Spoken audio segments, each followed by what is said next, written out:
While students take a break, school administrators are working on plans for the fall. Just last night, Dr. Scott Gottlieb warned many schools may not be able to open their doors in September. California Department of Education State Superintendent of Public Instruction is Tony Thurmond. He's with us tonight, and also with us, Addison Davis, Hillsborough County, Florida's public schools superintendent. Gentlemen, it's great to have you with us. Thank you for being here. Thank you. Yeah, thank you for having us.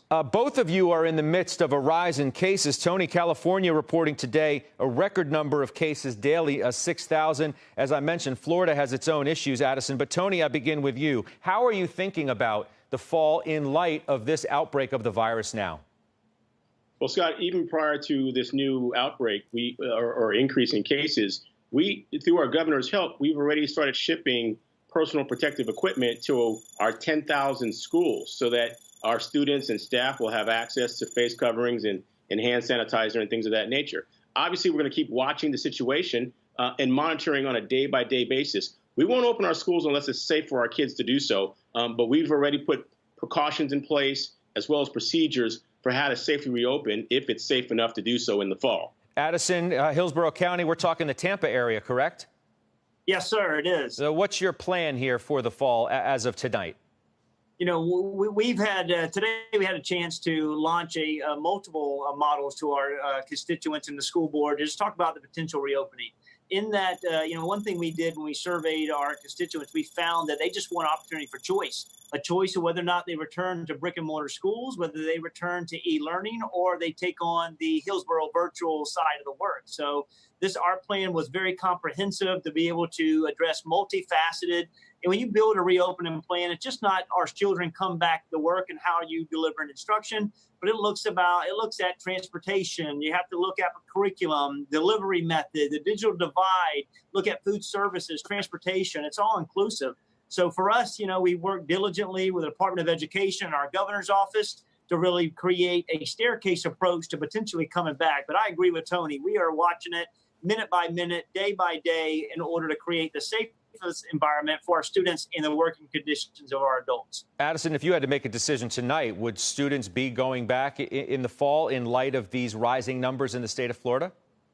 You know, right now we would come back in a blended model, in an approach where we would have, you know, we would be able to, you know, work and open our schools at 50% capacity.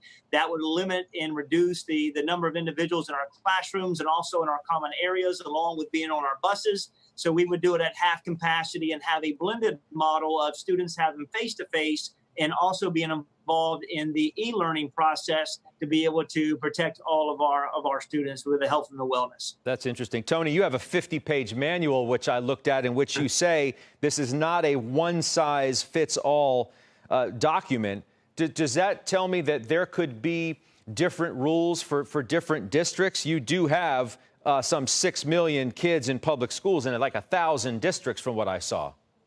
You're absolutely right. And with the 1,000, size of 1,000 districts, there is no one size fits all. But we talked about the kind of recommendations that make sense. Our districts all make their own decisions locally, guided by their local county health officers.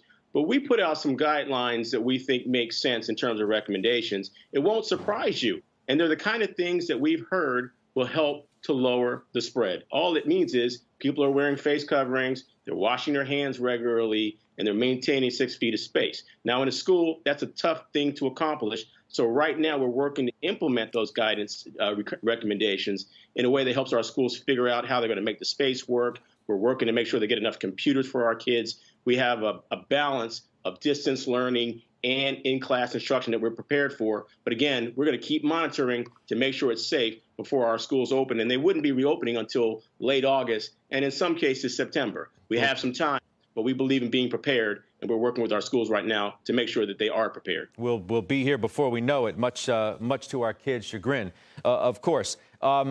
Addison, how tolerant are you going to be in terms of cases? If you do have an uptick in cases once school starts, how tolerant would you be? Well, this is all working with the Florida Department of Health, working with the Florida Department of Education, and also the governor's office to really look at proactive steps that we can take to reduce the spread within our schools and also within our communities. We're going to take the necessary proactive steps to provide, mask and PPE equipment to our employees. We're also going to provide masks to every one of our students to be able to make certain that they have the option of wearing them. And then we're going to do a lot with providing ongoing education about personal hygiene with our students, about washing hands. And we're going to take proactive, intensive steps to be able to make sure all of our common areas, all of our classrooms, all of our transportation have the necessary equipment to be able to create wipe downs, to do deep cleaning, to be able to use the necessary equipment to make sure it's a safe place for every one of our learners. So we're going to continue to monitor this, on an everyday basis, a minute by minute basis, in order to make informed decisions. And we look forward to our partnerships with the health department and also working with the school board to make sound decisions.